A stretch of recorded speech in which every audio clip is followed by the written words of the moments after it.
Hello everyone, so welcome to my YouTube channel. और आज हम पुराने वाले टॉपिक को कंटिन्यू करने वाले हैं। नेक्स्ट केस के बारे में बात करते हैं। तो नेक्स्ट केस है when new partner acquires his share from old partners in a different ratio. हमने दो केस लास्ट लेक्चर में कवर कर लिए थे। अभी जो थर्ड केस है ये किसके बारे में बता रहा है? ये बता रहा है when a new partner acquires his share from old partners in a different ratio. हमने जो लास्ट दो लेक्चर्स किए थे, लास्ट के लेक्चर में दो केस किए थे। उन दोनों केसेस में हमने ये देखा था कि जो नया पार्टनर आ रहा है और जो वो रेशो एक्वायर कर रहा है, तो वो बेसिकली हमें नहीं बताई गई थी। अभी इसके अंदर हमें वो रेशो, जिस रेशो में वो पार्टनर, नया पार्टनर पुराने वाले पार्टनर में से एक्वायर करने वाला है, उस रेशो के बारे में हमें बता दिया है। क्या है देखो, इसमें एग्जाम्पल के साथ इसको समझते हैं।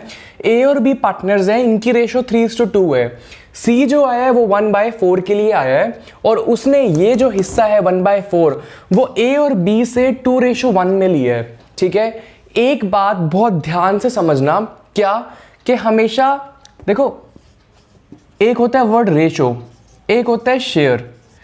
ये दोनों में ना थोड़ा सा डिफरेंस है। अगर ऐसे लिखा हुआ है तो ये है रेशो, अगर ऐसे लिखा हुआ है तो ये है शेयर। अब आप कहोगे सर मतलब तो सेम है। यस, मतलब सेम है, लेकिन हमें कई बारी रेशो की हेल्प से क्वेश्चन सॉल्व नहीं होता है। क्वेश्चन सॉल्व होता है शेयर की हेल्प से। यस, अब यहां पर हमें इसका रेशो दिया हुआ है, हमें यह बताया हुआ है। लेट्स से एक एग्जांपल लेते हैं। मान लो जो सी है वो 30 रुपीज लेने के लिए आया है। ठीक है, ये रहने दो, 1/4 रहने दो भी के लिए। वो 30 रुपीज लेने के लिए आया है। अब हमें ये बता दिया कि जो 30 रुपीज ए और बी से इसने 2:1 में लिए हैं। तो मुझे ये बताओ, हम ये 30 रुपीज का 2:1 निकाल सकते हैं? अगर हम ये निकालें कि ए से इसने कितने पैसे लिए और बी से कितने पैसे लिए, तो हम कैसे कैलकुलेट करेंगे? 2/3, 30 रुपीज का 2/3 और 30 रुपीज का 1/3 है ना। मतलब 20 रुपीज इसने लिए हैं ए से और 10 रुपीज लिए हैं बी से। अब आई बात समझ में, हमने क्या किया? बेसिकली हमने इस रेशो को शेयर में कन्वर्ट कर लिया। This is the share and this is the ratio. ठीक है, बात समझ रहे हो कि यहां पर जो ये जो पोर्शन है 2:1 जो दिया हुआ हमें रेशो, इससे हमें क्लैरिफाई नहीं होगा कि उसने कितना हिस्सा ए और बी से लिया है। हमें इस रेशो को शेयर में कन्वर्ट करना पड़ेगा। ठीक है, अभी ये 1/4 छोड़ दो। हमने क्या एग्जांपल लिया कि 30 रुपीज लेने के लिए आया है सी, किससे? ए और बी से। और ए और बी से जो 30 रुपए लेगा वो 2:1 में लेगा। अब ये 2:1 रेशो दी हुई है। ठीक है, तो 2:1 का क्या मतलब है कि 2 रुपए ए से लेगा और 1 रुपए बी से लेगा? नहीं, हमने इस 30 रुपीज को 2:1 में डिवाइड किया। कैसे करते हैं? ऐसे 2/3 इंटू 30 और 1/3 इंटू 30, इस तरीके से हमने किया तो 20 रुपीज और 10 रुपीज आ गया। इसका क्या मतलब है कि 30 रुपीज उसने जब 2:1 में लिए ए और बी से, तो 20 रुपए ए के देने बनते हैं और 10 रुपए बी के देने बनते हैं। इस तरीके से उसने ये 30 रुपए इन दोनों पार्टनर से एक्वायर करेगा। अब इसी तरीके से हमें 30 रुपए की जगह क्या लेना है? 1/4। ठीक है, 30 रुपए की जगह हमें क्या लेना है? 1/4। तो ए और बी अगर हम कैलकुलेट करें कि ए और बी से कितना ले रहा है, तो यही 2/3 का 1/4 करना है हमें और 1/3 का 1/4। यह आ जाएगा 2/12 और यह आ जाएगा 1/12। ये वो पोर्शन है। ठीक है, देख रहे हो आप दोनों में ये क्या आया आपका निकल के? ये रेशो आई है, सेक्रीफाइसिंग रेशो आई है। ये सॉरी शेयर आया, ये रेशो हमें दी हुई थी, ये सेक्रीफाइसिंग शेयर निकल कर आया है। समझ में आया आपको बात? ठीक है, हमने बेसिकली क्या किया, एक बार दोबारा से बताता हूं मैं। हमें क्या बोला हुआ है क्वेश्चन में? हमें ये बोला हुआ है जो सी है वो 1/4 पार्ट लेने आया, ये हिस्सा लेने के लिए वो आया ए और बी से। और ए और बी से जब वो लेगा ये हिस्सा किस रेशो में लेगा? 2:1 में लेगा। 2:1 रेशो में बता दिया, शेयर नहीं बताया है। हमने सेक्रीफाइसिंग शेयर कैलकुलेट किया। क्या किया? 1/4 को 2/3 से मल्टीप्लाई किया और 1/4 को 1/3 से मल्टीप्लाई किया। इस तरीके से मल्टीप्लाई करके ये जो निकल के आया ये शेयर निकल के आया। मीन्स ए जो है वो 2/12 देगा और जो बी है वो 1/12 देगा। अब ए जो है वो जब 2/12 दे देगा तो उसके पास कितना बच जाएगा, वो उसकी नई रेशो है, ठीक है। बी जो है वो 1/12 जब अपने हिस्से में से दे देगा तो उसके पास जो बच जाएगा वो उसकी न्यू रेशो है। तो न्यू रेशो कैसे निकालेंगे, न्यू प्रॉफिट शेयरिंग रेशो कैसे निकालेंगे,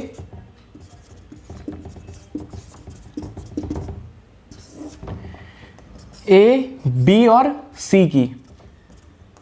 ए के पास कितना था 3/5 और बी के पास 2/5। अब ए ने 3/5 में से कितना दे दी है 2/12 और बी ने 2/5 में से कितना दे दिया है 1/12। एलसीएम लेके सॉल्व कर लो। अच्छा सी के पास कितना आएगा 1/4, ऑब्वियस ही बात है। तो इसको एलसीएम लेके सॉल्व करेंगे हम, कितना आएगा 60 एलसीएम आ जाएगा। 60 डिवाइड बाय 5 12, 12 3 जा 36 माइनस 60 डिवाइड बाय 12 5 5 2 जा 10, ये आ जाएगा 26/60। देन उसके बाद इसका एलसीएम लेंगे, ये आ जाएगा 60 divide by 5 12 12 multiply by 24 minus 5, ये आ जाएगा 19/60। अब डिनोमिनेटर आपको अच्छे से पता है कि सेम होना चाहिए, तो यहाँ पे 1/4 है, इसको अगर हम मल्टीप्लाई करें 15 से तो ये आ जाएगा 15/60। तो इनकी न्यू रेशो क्या होगी 26:19:15। ये इनकी न्यू प्रॉफिट शेयरिंग रेशो हो गई है। अब मुझे एक चीज बताओ, ये आपको समझ में आया है? देखो यहां पर ना जब ये वाला पोर्शन हमारा निकल आया, ये फिर केस पता है कैसा बन गया, जो हमने फ्रॉम वाला नहीं पढ़ा था माइनस करके जो निकालते हैं, वैसा सा बन गया, ठीक है। यहां पर ये निकल आया हमारे पास कि ए ने और बी ने कितना सेक्रीफाइस किया, कितना शेयर दिया है, ठीक है, सी को। तो ये इनके पुराने में से जो इन्होंने दे दिए वो माइनस कर देंगे तो इनको नया वाला आ जाएगा, ठीक है। या फिर इसका एक और फॉर्मूला है छोटा सा, आपने ना एक लास्ट लेक्चर में लास्ट चैप्टर में एक टॉपिक पढ़ा था जिसमें हम ओल्ड माइनस न्यू करते थे, याद है ये? तो हमारा सेक्रीफाइसिंग आ जाता था। सेक्रीफाइसिंग शेयर निकालने के लिए हम क्या करते थे, ओल्ड माइनस न्यू, ठीक है। अब हमें क्या निकालना है, न्यू निकालना है ना। तो अगर हम इसको उधर ले जाए इक्वेशन के और सेक्रीफाइसिंग को इधर ले आए, मींस अगर हमें न्यू निकालना है तो न्यू निकालने के लिए अगर हम ओल्ड माइनस सेक्रीफाइसिंग कर सकते हैं। हमें कुछ नहीं किया है, इस इक्वेशन में से सेक्रीफाइसिंग को उधर ले गए और न्यू को इधर ले आए, तो न्यू का क्या आ जाएगा ओल्ड माइनस सेक्रीफाइसिंग। यही तो किया हमने, न्यू रेशो निकालने के लिए क्या किया, ओल्ड जो इनकी ओल्ड है और माइनस जो इन्होंने सेक्रीफाइस की है बेसिकली, ठीक है। तो इनकी न्यू निकल आई, ठीक है। इस तरीके से भी हम इसको सॉल्व कर सकते हैं, ठीक है। ये समझ में आया? बेसिकली मैं आपको दोबारा बता रहा हूं हमने क्या किया इस वाले एग्जाम्पल में। इसके अंदर जो ए और बी का जो शेयर देने की बजाय रेशो बता दिया कि जो सी जो है 1/4 के लिए आ रहा है वो 1/4 ए और बी से 2:1 में लेगा, ठीक है। शेयर नहीं बताया हमने, इसको क्या किया, रेशो को शेयर में कन्वर्ट किया। कैसे किया, इनको मल्टीप्लाई करके 2/3 इंटू 1/4 1/3 इंटू 1/4 मल्टीप्लाई किया, 2/12 और 1/12 आ गया, ठीक है। अब ये क्या है, ये वो शेयर है जो ए और बी ने सेक्रीफाइस किया, बेसिकली दिया है, ठीक है। किसको, सी को। इन दोनों को प्लस करेंगे तो भी हमारा सी का शेयर निकल आएगा, एक ही बात है, ठीक है। और जब ए और बी अपने अपने हिस्से में से ये पोर्शन दे देंगे तो इनके हिस्से में से अगर हम ये माइनस करेंगे तो इनका नया शेयर निकल आएगा, ठीक है। इस तरीके से हमने इसको सॉल्व किया है। एक मेथड हो गया ये। एक अब आते हैं केस नंबर 4 पे। देखो केस नंबर 4 के अंदर क्या है, when the old partner sacrifice a certain fraction of their share. ये जो ऑफ है ना, जैसे वो फ्रॉम वाला वर्ड पढ़ा था ना हमने, फ्रॉम में से हमने एक रट्टा मारने का मैंने तुम्हें बताया था कि माइनस समझ लो, ठीक है। जहां पर ऑफ देयर शेयर आ जाए वहां पे मल्टीप्लाई करना है, ठीक है। अब उसका लॉजिक क्या है उसके बारे में बात करते हैं। ए और बी पार्टनर्स हैं, इनकी जो रेशियो है वो 3:7:3 है, ठीक है। सी के बारे में हमें कुछ नहीं बताया, सी के बारे में हमें कुछ नहीं बताया कि वो बस ये बता दिया कि जो नया पार्टनर है सी वो फर्म के अंदर आ रहा है, लेकिन ये नहीं बताया कि जो सी है वो कितने रेशियो या कितने शेयर के लिए आ रहा है, कुछ नहीं बताया उसके बारे में। क्या बता दिया उसकी जगह कि ए ने अपने हिस्से में से 2/7 दिया है सी को, बी ने अपने हिस्से में से 1/7 दिया है सी को। तो इनका क्या निकालना है, सेक्रीफाइसिंग शेयर निकालना है, ठीक है। वो कैसे निकालेंगे सेक्रीफाइसिंग शेयर, अभी हमने किया है जस्ट। सेक्रीफाइसिंग शेयर कैसे निकालेंगे, देखो ए ने क्या किया है, अपने हिस्से का 2/7 दिया है, उसका हिस्सा कितना था 7/10, उसका उसने 2/7 दे दिया है, किसको, सी को।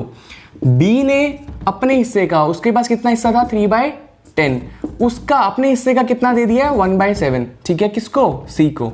तो ये वो शेयर आ जाएगा जो इन्होंने बेसिकली सी को दिया है, ठीक है। अगर थोड़ा सा इसलिए अगर आपको लगता है कि फ्रैक्शंस कॉम्प्लिकेटेड है तो इसको थोड़ा सिंपल लेके मैं बताता हूं। अगर मान लो ये बोला जाए कि ए और बी के पास ना टोटल 70 रुपए हैं, ठीक है, सॉरी ए के पास 70 और बी के पास 30 रुपए हैं, ठीक है, इसको छोड़ दो फिलहाल, 7:3 को छोड़ दो।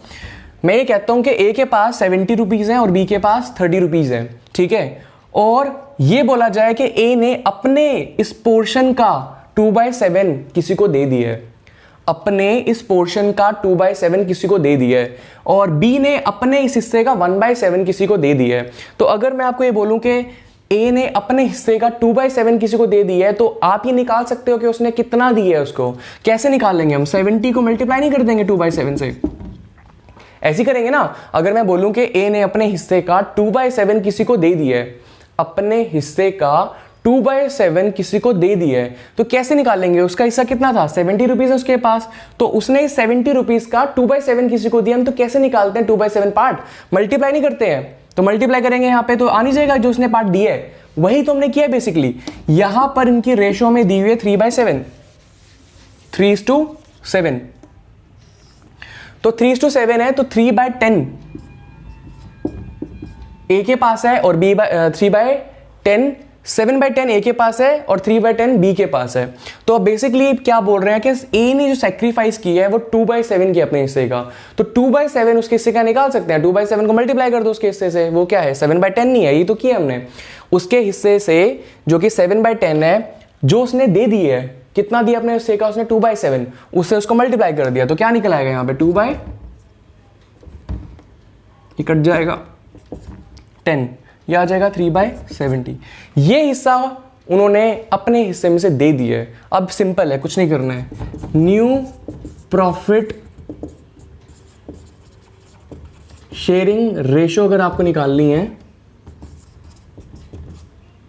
तो क्या करना है, सिंपली ए, बी और सी, 3 पार्टनर्स हैं। ए के पास कितना था 7/10, ए के पास कितना था 7/10, जो उसने दे दिया है, कितना दिया उसने 2/10। बी के पास कितना था 3/10, कितना दे दिया उसने 3/70, ठीक है। अब मुझे बताओ सी का कैसे निकल कर आएगा, सी का कैसे निकल कर आएगा। मैंने इस पिछले वाले केस में भी आपको बताया था, यहां पर हमें सी के बारे में नहीं बताया, लेकिन ये तो पता है ना कि ए ने अपना हिस्से में से कितना दिया है, ये हमने कैलकुलेट कर लिया था कि उसने अपने हिस्से का 2/7 दिया, तो टोटल उसने कितना शेयर सी को दे दिया है। और बी ने अपने हिस्से का 1/7 दिया है, तो उसने 3/70 सी को दिया है। तो हमारे पास ये जो 2 शेयर हैं, ये कौन कौन से पार्ट आ गए हैं, ये जो ए ने दिया और जो बी ने दिया है। तो सी के पास क्या आएगा, जो ए और बी ने दिया दोनों को प्लस कर दो, सिंपल। तो सी के पास कितना आ जाएगा 2/10 प्लस 3/70, इसको प्लस कर दो, ठीक है। इस तरीके से इसको सॉल्व करोगे तो इनकी नई रेशो निकल आएगी। ए की कैसे आएगी, जो उसके पास पहले था उसमें से उसने जो सेक्रीफाइस कर दिया, तो ये आ जाएगा आपका 5/10, और इसको अगर हम सॉल्व करेंगे आ जाएगा 70 डिवाइड बाई 10, 7 × 3 21 डिवाइड -3 18, और इसको प्लस कर देंगे तो आ जाएगा 70 divide by 7 2 14 14 21 21/70, 70 divide by 7 2 70 divide by 10 14 14 plus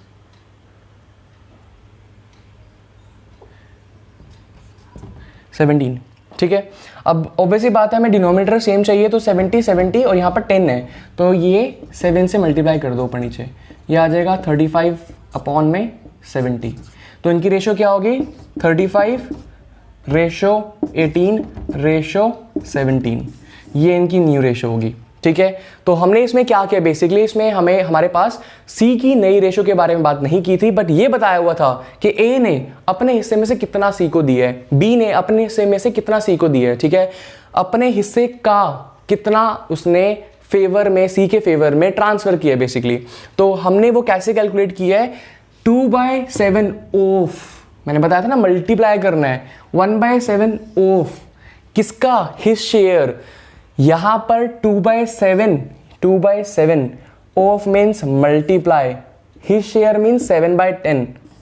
आया समझ में कैसे बनाया ये, ठीक है। ऑफ का कहाँ यूज़ किया हमने, ये मल्टीप्लाई, ऑफ जो है ये मल्टीप्लाई को इंडिकेट कर रहा है बेसिकली, ठीक है। और ये 2/7 ये आ गया 2/7, और हिज शेयर ये वाला शेयर हमने यहाँ लिख लिया, सेम इसी तरह से नीचे किया हमने बेसिकली, ठीक है। ये इसका लॉजिक मैंने आपको बता दिया, और अगर आपको ऐसे याद रखना है तो आप ऐसे याद रख सकते हो, ठीक है। तो आज के लिए इतना ही, थैंक यू वेरी मच।